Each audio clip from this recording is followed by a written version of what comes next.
You're listening to Liberty USA, sponsored by County Citizens Defending Freedom. You, as an American, have freedom in your DNA, and we are here to help educate, empower, and encourage you to stand for your freedom. Hi, County Citizens. Today's podcast is with KrisAnne Hall, and for the month of July, we wanted to bring you another podcast episode that goes into the importance of local government. So who better to have than KrisAnne Hall? Thank you for being here. Thank you so much. It's my pleasure. Yeah, so let's just jump right in. What is Independence Day? You know, that's a really interesting question. I wish more people would ask that question. Independence Day is the day that we celebrate our separation from the Kingdom of Great Britain and the establishment of 13 free and independent states.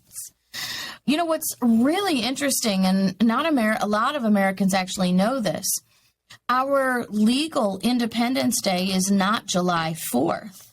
Our legal Independence Day is actually July 2nd, 1776, because our independence was not something that resulted from a bunch of, rich white elite slave owners sitting in a pub somewhere and deciding that they wanted to overthrow their government so that they could oppress people. It was actually a legislative legal act that occurred on July 2nd, 1776. On July 2nd, 1776, the First Continental Congress met. They debated, vote, and ratified into law a bill called the Lee Resolution. And the Lee Resolution established three things by law. Number one, that we were completely severed politically from the state of Great Britain, from the Kingdom of Great Britain. Number two, that we needed to immediately establish foreign alliances because we've just told the most powerful government in the world that you're no longer welcome in our land. And then number three, we had to immediately begin a plan to establish a confederation of the states. With the Lee Resolution, what were 13 colonies under the ruleship of Great Britain immediately became 13 independent sovereign countries. And so these 13 independent sovereign countries had to come together in an agreement, which we would call the Union of States, these United States, to work together. Number one, to ensure that the independence they had just declared remains. They're going to have to learn to work together for their common defense against foreign attack, most specifically now Great Britain. And they were going to have to be able to, as a group, form compacts, form treaties with foreign governments to get their help to maintain our independence. We didn't have the manpower or the resources to kick the most powerful government in the world off of our soil.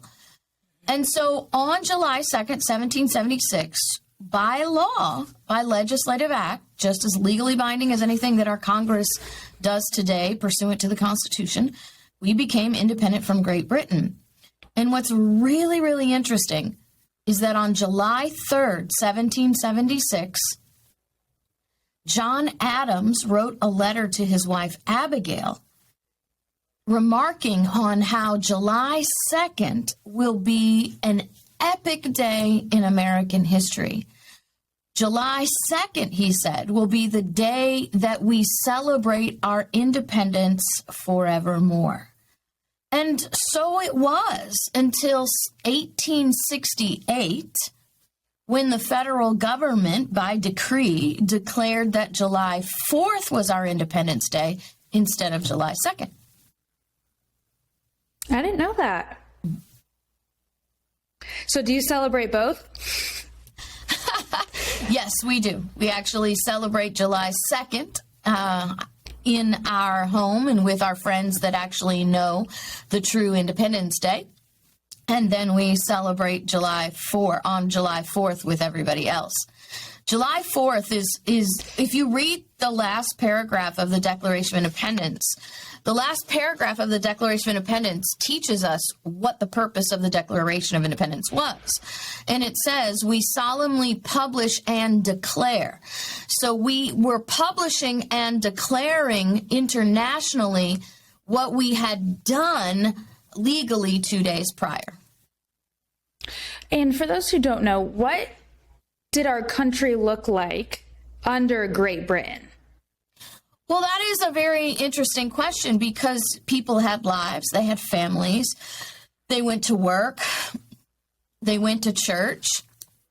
But what they did in their lives was closely governed and dictated to by the government.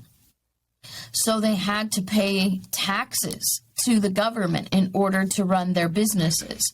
They could only run their businesses the way the king demanded that they run their business. Their right to privacy was in their homes was being violated on a regular basis by these agencies, these tax collectors and customs agents that under the guise of national security would raid their homes without warrants. What most Americans really don't understand is that our Constitution and our Bill of Rights is actually an evolution of English constitutions, 5 charters that were written and signed by the king over a period of 700 years. So all the elements of our Bill of Rights were previously codified in these documents. And so the people knew that they had a right to keep and bear arms. The people knew that they had a right to be free from unreasonable searches and seizures. The people knew that government couldn't quarter soldiers in their homes. The people knew that they had a right to a trial by a jury, and they had a right to a speedy trial, and they had a right to due process. And all of these rights that existed as Englishmen under these English charters were being regularly violated by the king, by Parliament, by their agents, based on arbitrary excuses and crises created in order for the people to have to submit to a rule contrary to their rights. And so what drove us to independence? Now, I have several classes that teach this history at libertyfirstsociety.com. And one of the most extensive classes that I teach is the Pathway to Liberty, where I take the history that from the actual foundation of the colonies from 1660 forward to 1776 and show the gradual decline of the rights of the people through overbearing, unconstitutional governmental acts that led to the final Declaration of Independence of our American colonists. And so we think that things were much different back then, but they were not much different. I mean, from technological perspective, they were different, but they had weapons, they had arms, they were able to keep and bear arms by right, they had homes, they were entitled to degrees of privacy, and they were entitled to protections from government, and the government was completely ignoring and completely destroying all the limitations that have been created upon it. Mm-hmm. Now let's get into local government. So I've seen your presentation before, and something that stuck with me since I saw you present was you said your local government is almost more important than the federal government, meaning that the local government you should be more concerned about than what's going on at a federal level. Can you elaborate on that? Oh, absolutely. Your state and local governments are absolutely more important to you than the federal government in the design of our constitutional republic. The reason that the federal government is overemphasized today is by errant education systems and errant teaching in those education systems and a federal government that is no longer operating according to the Constitution of the United States. And so if we're going to get our federal government back within its design in the Constitution, then we have to understand that the mechanism to do that is through state and local governments. It's not through electing the next president. The president of the United States doesn't have the authority to fix what's wrong in Washington, D.C. with the federal government. And we don't want a president with the authority to fix what's wrong in Washington, D.C. Right. Because a president with the authority to fix what's wrong with Washington, D.C. is not a president after all. He's a king. And that's one of the things that we actually gained from our founders. I mean, a lot of people in celebrating Independence Day think that it's about, just being simply independent from Great Britain. But one of the greatest gifts that they gave us was an independence from kings, by separations of powers, by limiting drastically the authority of the president, and by creating an internal check and an external check and balance between the state and local governments and the federal government. And so our constitutional republic is designed in such a way that the state and local governments are actually a check and balance on federal authority. It's our state and local governments with the greatest authority and consequently the greatest duty to ensure that the federal government stays within its enumerated, limited, and designed authority. Mm-hmm. So for somebody who's not very informed on their local government and want to learn more and get involved, where would that person start? What's really important is to understand that the closer the government is to you, that's where the majority of the power is supposed to rest, and because that's where your control is. So if you see that your state government is out of control, you want to change things at the state government, you really are best to do that at the closest level to you. County commissioner, city council, sheriff. That's where you change government. That's how things change for you, because your county commission really and your city council really have an authority and a duty to secure your rights at the local level. Your sheriff is actually the most powerful ally that you have, because our sheriffs are not hirelings of the state. They are not hirelings of the county. Your sheriff is not beholden to any single person for a paycheck. Your sheriff is a constitutionally elected representative of the people. The sheriff works for the people, is paid by the people, and has a duty to the people first and foremost to secure their rights as identified in the Constitution of the United States and the Constitution of their state. The sheriff has an oath to the Constitution and to the United States and the Constitution of the state, and that's where his duty lies. Within those documents, their purpose is to secure the rights of the people. So your sheriff has a duty and an obligation by his or her primary job description, the oath of office, to refuse to enforce any ordinance, any law, any executive order that is contrary to the Constitution of the United States and the Constitution of the state. Your city council takes that same oath, so they have the same obligation. Your county commission takes that same oath. They have the same obligation. So if you really want to improve life from a liberty perspective, you must start by becoming involved at the state, at the localist level possible, changing the members of your county commission to constitutionally minded county commissioners. Now, I said that very specifically because I don't believe that any one party owns the license on Constitution. And both party names are abusing constitutional limitations. So we as a people, first and foremost, need to learn how to vet our candidates, not based on first what party they belong to, but based first on their understanding and their inclination, their courage to stand for what is constitutionally right. So let me ask you a question as I'm thinking through this. When I'm going to go back to COVID, when COVID happened and we had the shutdown of all businesses in Florida, could our sheriffs in my county have said, we will not comply? Absolutely. There were sheriffs all over the country that did that, as a matter of fact. On my website, KrisAnneHall.com, I have a published, by the permission of the sheriff, the letter, his name is Mike Harrington, is the sheriff of Chavez County, New Mexico, where he wrote a letter to the governor and to the people saying, no one in my county will shut down my businesses. Now, if the businesses choose to shut down, that is their choice. But no one in government, state or local, will come and shut down our businesses, and I will stand in front of them and I will protect them.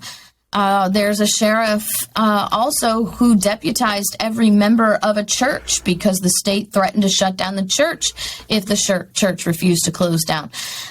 We have documentation after documentation of sheriffs all across America who have stood and are standing for the rights of the people against unlawful orders at the state level, unlawful orders at the federal level even. We have a new documentary that's coming out in October. It's a sequel to our first documentary. So you saw our first documentary, right? Yes. Our first documentary is called Non-Compliant, and you can watch it at noncompliantmovie.com. Mm-hmm. And our sequel, conveniently, is called Non-Compliant 2, but it's all about the sheriff. And what we're doing in Non-Compliant 2 is exactly what you and I are talking about right now. Is the authority, the duty, and the examples of the sheriffs across the United States that stood and said, no, I'm sorry, we will not allow you to enforce that here. Mm-hmm. Even that includes emergency orders? Yes, it absolutely includes emergency orders because, you see, the legislative branch of your state is confined in its authority to elements that are delegated to the legislative branch, elements that are delegated to the executive branch. Emergency orders across the United States have been designed by unconstitutional, unlawful acts by Congress, which makes them void of authority. So these emergency powers acts that have erupted across America are simply non-binding because they have no constitutional authority. What they actually do is attempt to amend the power of the governor as delegated by the Constitution without amending the Constitution. So if the people want to expand the authority of their governor to cover emergencies, they have to do that with a constitutional amendment. It's not something that can be constitutionally or lawfully done by a legislative act. And that's what these sheriffs know. That a legislative act contrary outside the authority of the Constitution is an act that is without authority and therefore null and void. I didn't know that.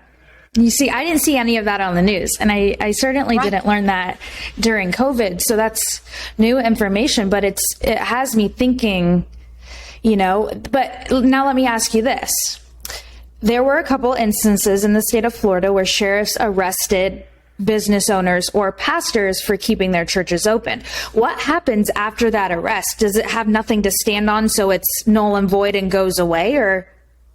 Well, what should happen is that the arrest should be then completely overturned. First off, what should have happened is the sheriffs should have never let that happen.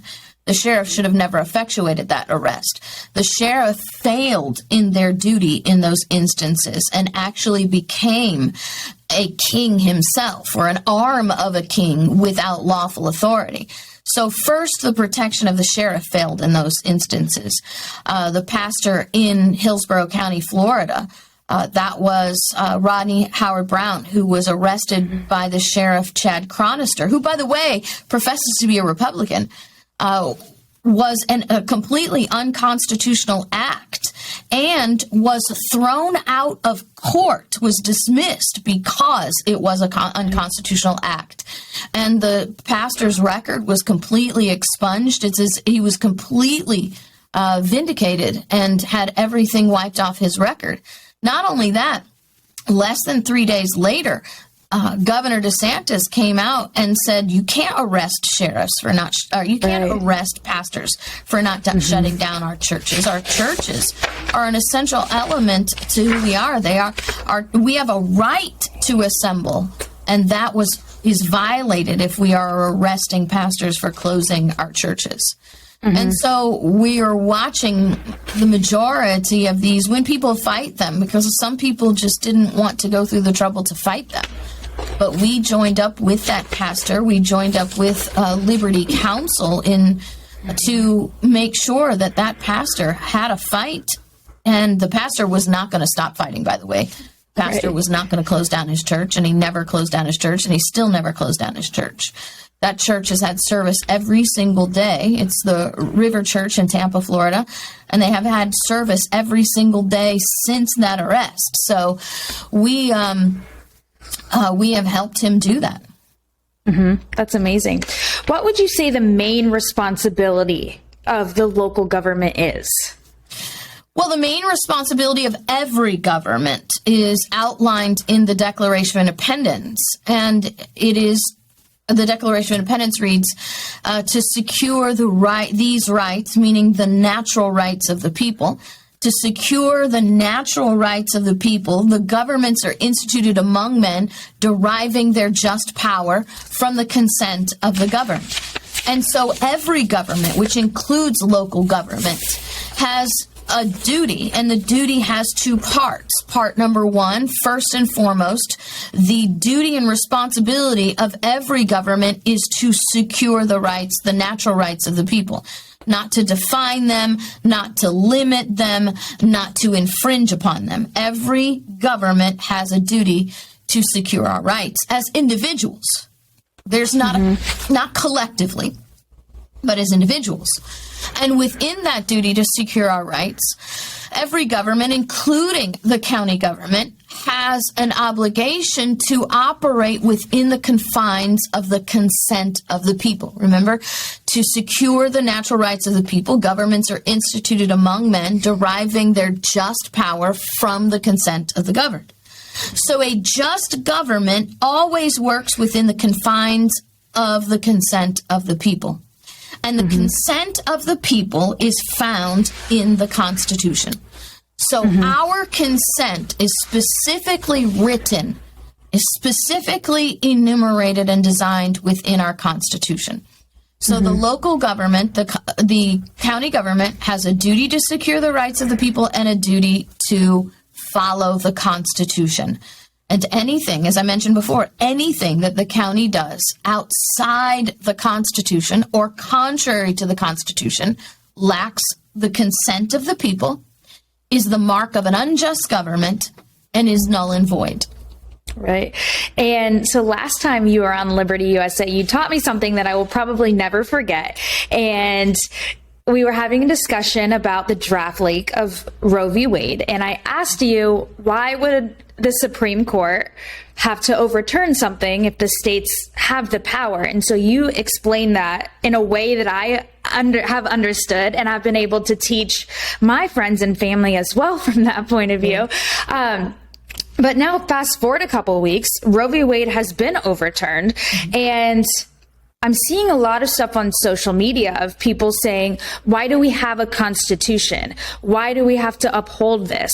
You know, even ridiculous things like the Constitution is out of whack. Put in a couple words that we'd have to bleep out here, you know? Yeah.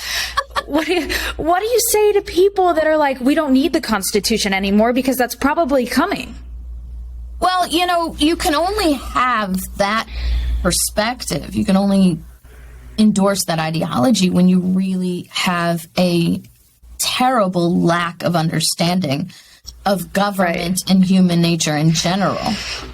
And I will mention to you, that's by design. Our American education system, our government public school education system, was actually designed in the beginning in 1903 to take and resort and return our government back to a totalitarian control.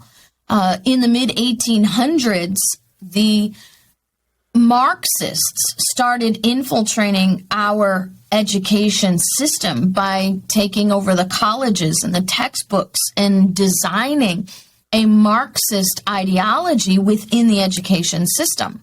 And in the early 1900s, when Congress, our U.S. Congress, in conjunction with the Rockefeller Foundation, chartered our first public school, our first Department of Education, the whole design was to create, and these are not my words, these are the words of the first director of the General Board of Education in 1903, is to create a population of docile citizens who will yield to the molding hand of the government education system. And so for over 120 years, the American education system has been teaching people intentionally wrong things about the proper role of government, wrong things about our American history, all designed to create a Marxist government in America. As Khrushchev said, that communism would take over America without ever firing a shot. And so we are now reaping what has been sown because of the government education that has been pervasive throughout America. And what they planned is coming to fruition. But our remedy to this, our cure to this, comes from the same place, actually. It comes from an education system that is now created at the parental level, where we start teaching our children, again, what is the proper role of government? What is the proper control of government? What is the purpose of government? All these things have been completely and totally destroyed since our American education system was taken over in the mid-1800s. And so that's what we do at LibertyFirstSociety.com, by the way, is we offer classes that teach what was taught before the Marxists took over, and teach why the Constitution is necessary, why it's relevant, and why it's not the document that the progressives say that it is. Right. And you know, they make it sound so easy to get rid of it. Yeah. So, you know what's interesting? As I've traveled across the country for the last 12 years, teaching 260 classes in 22 states every single year, the people and the parents that I have come across, they know this, right? They know we need the Constitution. They know that the progressive ideology is wrong. It's dangerous. It won't work. It will destroy America. But what the American people lack, in my experience, is the ability to articulate why. The ability to create a powerful argument and defense, an apologetic view of the Constitution and our constitutional republic. And that's really something that we have to change. And your generation, most importantly, needs this information. That's why we designed LibertyFirstSociety.com. You know, it's all based on something that Samuel Adams said in 1775. He said, "No people will tamely surrender their liberties nor be easily subdued when knowledge is diffused and virtue is preserved. On the contrary, when the people become universally ignorant and debauched in their manners, they will sink underneath their own weight without the aid of foreign invaders." Now watch this. Without a constitution, the government has no limit. A government with no limit but itself is a totalitarian government. A government that is a totalitarian government, by one of its first acts, this is historically proven to be true throughout millennia, the first thing they will do is reinstitute slavery. The Constitution protects us from slavery. The Constitution protects minorities. The Constitution of the United States creating a constitutional republic ensures that minorities have equal voice in government. You eliminate the Constitution, and minority groups will be enslaved again within a few years. It's an inevitability. And the sad thing is that without this understanding, the very minority groups that will be enslaved will be the ones who are bringing about this change. And it's very, very sad the way the American people have been deceived so deeply. We have a class, by the way, just put this out there. We have a class at libertyfirstsociety.com called More Than Victims, America's Hidden Black History. The history the progressives don't want you to know, so that you can teach and reach each other on the amazing history of minorities, of African Americans building America as free people prior to the Emancipation Proclamation. And so these are very important facts that we must get out so that we won't be the source of our own destruction. Right. Thank you for sharing that. I just love your knowledge. You bring a new piece of information up on every question I ask. But another thing that I've seen on social media is these females are saying the federal government needs to stop making laws on our body. And I'm like, that's exactly what they just did, is by giving it back to the states. Yes. Like, that's exactly what you're saying, that you don't want the federal government to make laws over your body. That's exactly what they just said, is we're not going to make laws over your body. There's a lot of misinformation going out from all the media sources, conservative, liberal, whatever. I mean, the mainstream media and the politicians are really putting out a lot of bad information about what this, it's called Dobbs, what the Dobbs case actually does.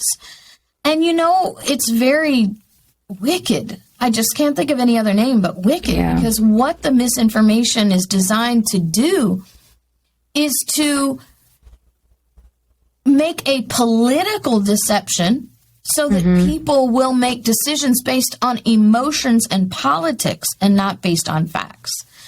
In reality, and I realize that this is not what people are being taught today. You are not hearing this from conservatives or liberals, okay? But in reality, and you can test me out, I am highly confident that what I am telling you is the ultimate truth. In reality, this decision changed nothing about abortion in your state. What it did was said that that abortion is not a federal issue. So the federal government has no authority over it. So if you live in California, nothing is going to change in your state about your access to abortion, especially with the politics in California. It is completely irrational and nonsensical for all these people in California to be rioting and protesting over this decision when nothing changes in their state. As a matter of fact, this could open the door for the state of California to do whatever they want with abortion. So these people who are being manipulated by political deception are destroying their own property and their own prosperity out of ignorance. If you live in Oklahoma, where you have the strongest restrictions on abortion, that doesn't change.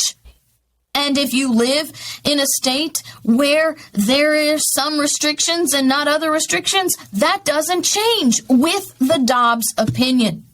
The Supreme Court has done nothing to change that.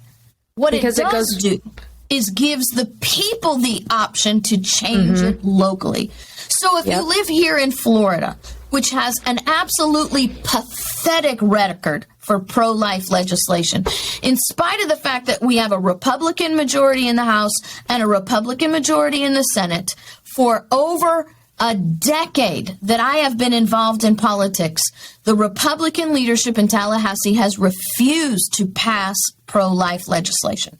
So now they don't have the Roe v. Wade excuse to rest upon. And now the people of Florida, who have been demanding this pro-life legislation for over a decade now, really have the leverage to make it happen. And so if you live in a state that doesn't have the restrictions that you wanted to have, now you have an open door to make that happen, and the legislators can't pass off on the Supreme Court the blame for not doing that. If you live in a state that has too many restrictions and you want fewer restrictions, you also have the authority to work within your state to do that. Everybody now has a choice. If you live in a state that allows abortion and you don't like it, you can work to change that. If the people of the state don't want to change that, then you move to a state that matches your ideologies and your principles. That's how America's supposed to work.